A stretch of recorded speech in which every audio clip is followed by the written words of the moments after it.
자, 오늘 나온 정보들 바로 보도록 하겠습니다. 자, 오늘 같은 경우 미국 국채 금리가 1.6%를 돌파하게 되면서 미국 증시는 그동안의 행보에 비하면은 크게 하락하고 있는 모습이 보여지고 있습니다. 일제히 떨어지고 있고요. 금값은 오른 것도 없는데 더 떨어지고 있는 상황. 자, 그런데 여기서 문제는 비트코인도 영향을 받고 있다라는 것이겠죠. 한때 52,000달러까지 반등을 했었다가 지금은 다시 48,000달러대까지 떨어졌습니다. 알트코인들은 올라가려고 했었는데 비트코인이 야 어디가 같이 가야지 하면서 같이 끌어내리고 있는 상황. 요즘 우리 비트가 힘이 없어요. 보약이라도 한 첩 다려 먹여야 될 것 같습니다. 부디 지금부터라도 반등해줄 수 있으면 좋겠는데 추가 하락을 예상하는 목소리가 높습니다. 자, 오늘 나온 소식들을 한 번씩 쫙 살펴보도록 하겠습니다. 자, 첫 번째로는 지금도 상승하고 있는 에이다 관련된 소식입니다. 에이다 칼다노 메리 업그레이드가 3월 1일로 확정이 되었습니다. 이 업그레이드를 통해서 네트워크 효과로 수요 증가를 기대할 수 있다는 것인데요. 이번 메리 업그레이드를 통해서 기존의 셸리 탈중앙화 시대에서 안녕하십니까 고객님의 고겐 스마트 계약 시대로 발전하게 될 수 있을 것이라고 합니다. 또한 이를 통해 진정한 탈중앙화, 확장성, 가용성 및 지속 가능성이라는 칼다노의 목표를 더욱더 빠르게 달성할 수 있을 전망이라고 하네요. 자, 또한 에이다 같은 경우는 최근 상승을 통해서 존재감을 많이 키워왔었는데요. 이번에는 비트코인과 이더리움 다음으로 세 번째로 큰 선물 시장 규모를 자랑하는 암호화폐가 되었다고 합니다. 자, 그 외에 에이다 관련 소식이 한 가지가 더 있는데 두바이 쪽에 있는 암호화폐 투자 펀드 중에 FD7이라는 곳이 있습니다. 이 친구들이 최근에 발표하기를 그들이 들고 있는 7억 5천만 달러 규모의 비트코인을 다가오는 30일 동안 점차적으로 팔아 제낀 후에 이 돈을 가지고 뭘 사느냐? 에이다 및 폴카닷을 매수할 것이다 라고 이야기를 했습니다. 자, 많은 곳들에서 비트코인으로 진입하고 있는데 이들은 비트코인에서 이제 다음 목표치인 웹 3.0 기반의 암호화폐들을 향해서 나가고 있다는 소식인데요. 자, 그동안에 집중되었었던 기관들의 비트코인 투자가 약간은 이제 알트코인 쪽으로 분산되는 것은 아닌가, 그런 생각도 한번 가져보게 됩니다. 근데 웬만하면 비트코인 팔지 말고 그냥 돈을 어디서 더 구해서 투자하면 안 되겠니?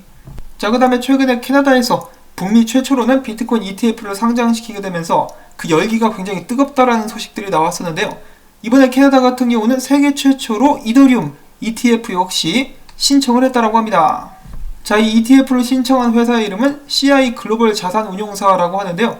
그들은 마이크 노보그라치의 갤럭시 디지털과 함께 ETF 서브바이저 역할을 맡김으로써 ETF 거래를 함께 지원하게 될 것이라고 말했습니다. 자, 과연 캐나다에서 전세계 최초로 이더리움 ETF가 상장될 수 있을 것인가? 자, 비트코인 ETF를 상장시킴으로써 재미를 본 사람들이 꽤 많기 때문에 상장이 가능할 수 있지 않을까라는 생각도 기대도 한번 가져보게 되는데요. 그레이스케일 같은 경우는 엊그제까지만 해도 이더리움을 추가로 매입하지 않았었습니다만 갑자기 15,521개의 대량 이더리움을 매집하는 모습을 보여주기도 했다고 합니다. 반면에 비트코인은 137개를 새롭게 샀다고 하고요. 이더리움 클래식은 손도 대지 않고 있는 그런 모습이 보여지고 있습니다. 자, 최근에 부진을 면치 못하고 있는 이더리움, 과연 조만간에 반전을 꾀할 수 있을 것인가 주목해서 지켜보도록 하시고요. 자, 그 다음에 오늘 나왔던 또 다른 큰 소식 중에 한 가지는 미국의 SEC가 코인베이스가 증권 상장을 위해서 제출한 S1 서류를 승인하게 되면서 코인베이스의 나스닥 직상장이 확정됐다는 것입니다. 조만간에 사람들은 코인베이스 주식도 매수할 수 있게 될 것 같은데요. 아마 꽤 많은 사람들이 몰리지 않을까 싶습니다. 자, 그리고 이미 돈 냄새를 맡은 하이에나들이 몰려들었다고 합니다. 이번 코인베이스의 주식 상장을 골드만삭스, JP모건, L&Company, 시티그룹 등에서 지원하게 될 것이라고 하네요. 자, 이 코인베이스가 상장하게 되면은 이 비트코인의 가격 상승에 좀 영향을 줄 수 있지 않겠느냐라는 그런 관측도 나왔었는데요. 일단 코인베이스 같은 경우는 그래도 그들의 대차 대조표에 비트코인을 보유하고 있다고 하네요. 다만 몇 개를 들고 있는지는 밝히지 않았다고 합니다. 자, 그 다음에 지금 현재 비트코인 가격은 하락세를 면치 못하고 있지만은 어제까지만 해도 좋은 소식도 나왔었다고 하는데요. 크립토 퀀트의 쭈기용 대표는 이야기하기를 몇 시간 전에 코인베이스에서 약 13,000개의 비트코인이 거래소 밖으로 이동한 후 코인베이스 커스터디 월렛으로 입금됐다. 이를 봤을 때 미국의 기관 투자자들은 여전히 48,000달러의 가격선에서 비트코인을 사 제끼고 있다.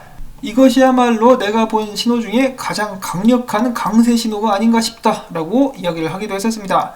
자, 굉장히 긍정적인 소식인 것은 맞습니다. 그렇기 때문에 이것을 누가 샀는지 구체적으로 나와가지고 우리도 비트코인에 투자를 했다라고 밝혀줄 수 있다라면은 지금 암호화폐 시장에 가해지고 있는 하방 압력을 좀 더 완화시킬 수 있지 않을까라는 그런 바람을 한번 가져봅니다. 자, 그 다음에 오랜만에 듣는 정겨운 이름 톰리입니다.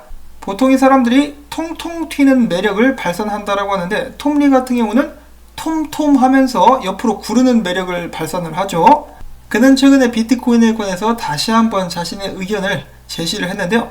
자, 비트코인 같은 경우 40에서 50% 가격 조정을 받는 것은 놀라운 일이 아니다.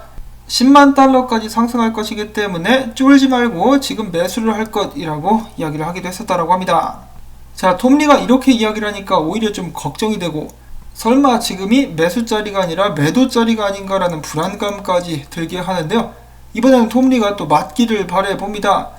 자, 이런 상황 속에서 워렌 버핏의 이제 단짝이자 오른팔이라 불리는 찰리 먼거는 최근에 인터뷰를 통해서 테슬라 그리고 비트코인 역시 너무 올랐다, 엄청난 거품이며 비정상적이다, 도박이다, 금도 그렇고 사지 마라, 뭐 이런 식으로 이야기를 했다라고 하는데요. 뭐 이 양반들은 유명한 투자자들이긴 합니다만은 기술주 관련해 가지고는 그다지 좋은 성적을 내지 못하는 것으로 알려져 있기 때문에 기술에 관련된 그들의 의견은 그렇게까지 중요하지는 않지 않을까라는 생각을 해봅니다.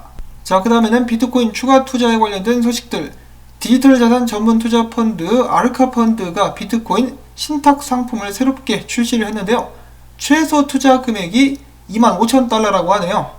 뭐 한국 돈으로 3천만원 정도가 있어야 투자가 가능한 그런 상품이라고 볼 수가 있겠는데 이 부자들을 위한 상품이다 라고 볼 수가 있겠고, 자, 그 다음에 총 자산 규모 150억 달러의 스톤리치 자산 운용사가 비트코인을 자사 다각화 대체 펀드에 포함을 시켰다라고 해가지고 다시 한번 또 화제가 되고 있습니다.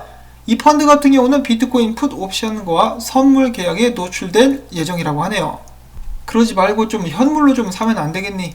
이 미국 달러가 계속해서 찍혀가지고 이 달러 가치가 직접적으로 좀 떨어지고 그래야 사람들이 좀 정신을 차리고 비트코인을 현물로 살 텐데, 아하 참. 자, 그 다음에 그레이스케일 GBTC가 마이너스 프리미엄을 기록하는 사태가 또 발생하기도 했었다라고 합니다. 자, 이거 같은 경우는 비트코인 가격 상승에 그닥 좋은 신호는 아니라고 볼 수가 있겠네요. 자, 그 다음에 비트코인 가격 분석들을 또 보도록 하겠는데 꽥꽥 오리 선생이 오랜만에 비트코인 일봉 차트를 게시했는데 안 좋습니다. 딱 봤을 때 되게 안 좋죠. 최근에 큰 하락에 이어서 떨어졌다가 반등을 하려고 하는데 저항 맞고 지금 미끄러지고 있는 모습의 비트코인. 그 다음에 모초라는 분석가 역시 비슷한 의견을 내비쳤는데요. 4시간 저항을 뚫지 못하고 결국 미끄러졌다. 그래서 더 큰 하락이 오게 될 수 있지 않을까라고 예측을 하고 있다라고 합니다. 그 다음 분석도 비트코인에게 그닥 긍정적인 분석은 아닌데요. 비트코인이 여기 있는 이 추세까지 내려와가지고 쌍바닥 찍고 이전과 같이 올라가게 될 것이다 라고 예측을 하고 있는 것인데 이 가격대를 보니까 4만 달러 초반대입니다. 다시 한번 여기까지 떨어져서 횡보하는 동안 인고의 시간을 거쳐야 하는 것인가 라는 불안감이 들게 하네요. 그 다음 매크로 CRG라는 분석가는 이야기를 해주기를, 이 분석 같은 경우는 크립토 비트코인 크리스의 분석과 비슷하기도 한데 다시 한번 비트코인이 이런 식으로 하락형 쐐기 속에서 축적 기간을 거친 후 상승하게 될 것이라는 이야기인데요. 결국은 42,500달러 선까지도 떨어질 수 있다라고 예측을 하고 있는 듯 합니다. 자, 과연 비트코인은 계속해서 하락세를 면치 못할 것인가? 이런 상황 속에서도 비트코인 스톡 투 플로우 모델을 만든 플랜 B 같은 경우는 전혀 걱정이 없는 듯 합니다. 왜냐하면 비트코인이 스톡 투 플로우 모델을 따라서 계속해서 잘 움직이고 있거든요. 자, 물론 중간중간에 등락은 있습니다만 계속해서 전반적으로는 상승을 안정적으로 해주고 있는 비트코인. 큰 그림으로 봤을 때는 편안한데 작은 그림으로 봤을 때는 계속해서 차트에 톰리 얼굴이 보이는 그런 상황이라고 볼 수가 있겠죠. 그럼에도 불구하고 비트코인에 대한 투자 그리고 비트코인을 매수하는 곳들이 계속해서 있기 때문에 굳이 아직까지는 그렇게 큰 불안감을 갖고 있거나 하지는 않습니다. 조정받게 되면은 조정받고 올라가게 되겠죠. 자, 그 다음에는 전체 알트코인 시총 차트입니다. 최근에 알트코인 2017년도 때 있었던 사상 최고가를 갱신하고 지지 확인을 하려고 하는 그런 움직임이 보여지고 있기 때문에 조만간에 여기와 마찬가지로 지지 확인을 하게 되면은 그 과정 후에 알트코인 시장이 계속해서 상승할 수 있게 되지 않을까라고 이제 유명 분석가 렉트 캐피탈은 예상을 하고 있다고 합니다. 부디 알트코인들도 조만간에 좀 큰 힘을 내줄 수 있기를 바라보면서 오늘 영상은 여기서부터 마무리를 짓도록 하겠습니다. 오늘 나온 정보들 여러분들이 보시기에 도움이 되셨다면 비트코인 떡상을 기원한다는 의미에서 토마토밭에 떡꼬치 던지기 광고 시청을 통해 부탁을 드리면서 한 주 잘 마무리하실 수 있기를 바랍니다. 안녕히 계십시오.